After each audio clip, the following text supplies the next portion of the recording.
Hi everyone! Nandito na naman tayo sa isang video about PogPay. So, kung gusto mong gumamit ng crypto pang bayad sa araw-araw mo, isa to sa mga possible mong gamitin at pinakamaganda mong gamitin dito sa Pilipinas. Ngayon, sa video ito, i-review natin ang PogPay and i-compare natin siya sa kayang gawin ng Bybit card. And dito rin sa video na to, ah, na-try natin mag-activate ng virtual card ng PokePay para makita natin yung step-by-step process kung paano ito gawin sa Pilipinas. Ngayon, ano nga ba ang PokePay? Ang PokePay ay isang crypto wallet or crypto platform na pwede mo gamitin para pang online shopping, subscription, at international payments. So, pwede kang mag-activate dito ng virtual card and physical card na mura lang and ah, once na maka-activate ka, pwede ka nang mag-cash in gamit ang crypto. Tapos automatic mo na siyang magagamit o pambili or pambayad ng kahit anong bills mo online. Pag may physical card ka, pwede mo itong gamitin pang swipe sa mga malls, sa mga grocery, sa mga restaurant. And ang gandaan dito, mabilis lang to i-activate. And meron pa silang mga ah, giveaways na ah, pwede mo i-activate ng libre ang PokePay card mo or PokePay physical card and virtual card. Ngayon, punta naman tayo sa Bybit card.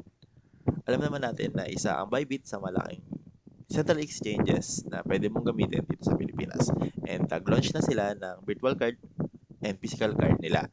So, para activate ka, kailangan mo ng verified Bybit card or Bybit account dito sa Pilipinas. Ang problema, hindi ka na pwedeng mag-register or pag wala ka pang account sa Bybit, hindi ka na pwede mag-register pansamantala dito sa Pilipinas.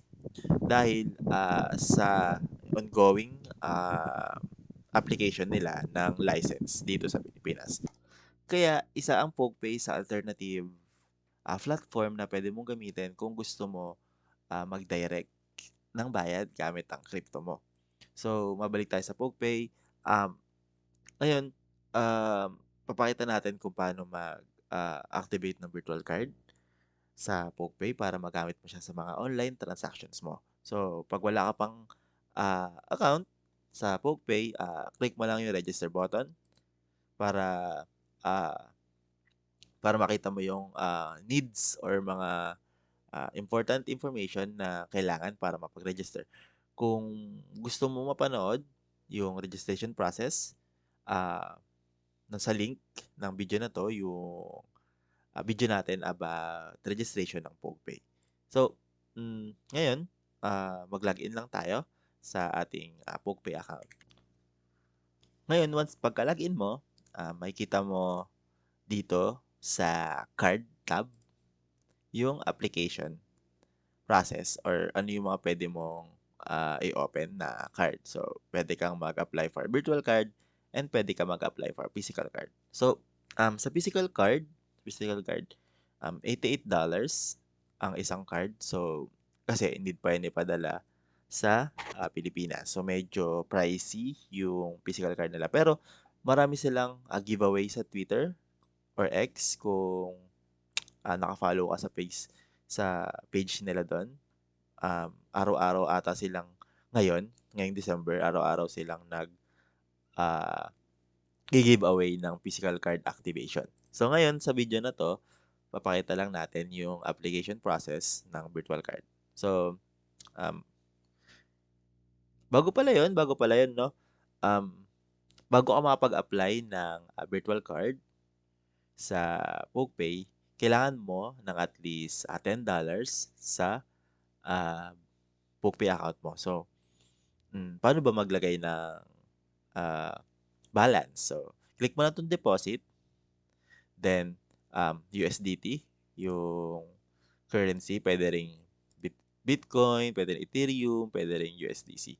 Pero pinaka-easiest way is yung stablecoin o yung USDT. Then select mo lang yung network na gusto mo kung saan manggagaling yung ah, yung coin or yung USDT mo. So, pwede natin piliin yung BNB chain. Isa sa mga madadaling chain sa and pinakamabilis na chain. Then makikita mo na diyan yung makikita mo na diyan yung address mo or yung contract address mo para pumasok dito ah, yung USDT. So, copy mo lang 'yan, then punta ka sa or kung saan man manggagaling yung assets mo, then dun mo lang i-send mo lang doon yung at least $10. And ito na, nakapag-deposit na tayo ng $10, at least $10 sa account natin sa PogPay. 'Di ba? Ang bilis lang ng ah, pag-deposit and pagpasok ng pera. Ngayon naman, continue na tayo with the application for Virtual Card kung ano yung mga pwede mong um, or ano yung mga requirements sa pag-activate ng virtual card. Then, click lang natin yan. Then, makikita natin dito, PogPay card, card is a Visa card, no? So, talagang um, pwede siya sa Pilipinas gamitin. Then, ang card fee, pag wala kang coupon, ay $5. Pero kapag may coupon ka naman, um, ma-activate mo ng libre itong card na to. So, pag nakita mo tong video na to within 48 hours ng pag-upload, pag-register ka lang through my link and makakapag-activate ka agad ng PogPay virtual card ng libre. Then, makikita mo naman na may available coupon ka or pag successfully registered ka through my link, makita mo dyan na may available coupon ka. So, pwede mo yun gamitin para malibre yung card fee na $5.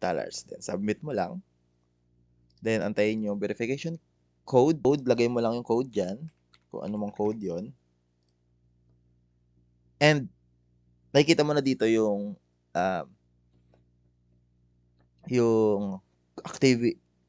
activation condition. So, yung una is account balance is greater than 10 USD. So, meron na tayo nun. Then, step 2 is yung KYC verification. So, need natin mag-KYC parehas ng mga lahat ng Central Exchange or kahit ano mang may virtual card, no? Need natin mag-KYC. So, verify tayo kung makita natin kung ano yung mga requirement for a virtual card. So, kung mas nadadalian kayo sa mobile, mas madali kasi siyang gawin sa mobile. So, pag may mobile device kayo, mag-scan nyo lang itong QR para mas madali kayong makapag-verify through your mobile devices. So, let's activate our virtual card. And after nun, after ng verification mo, meron na kayong virtual card and pwede mo na yon gamitin through your online transactions. So, pwede mo na yun gamitin pambayad or pang top up sa Lazada, pang top up sa Shopee, pambayad ng Netflix subscription, ng Disney subscription. Pwede naman na rin yung gamitin sa mga Grab or food order online mo, pwede mo na yung gamitin. And sobrang bilis lang ng transaction. So, susunod na video siguro gagawa tayo or magpapakita tayo ng successful transaction using a PogPay account. And yun lang. Thank you sa pakikinig at sa panonood and see you on the next video.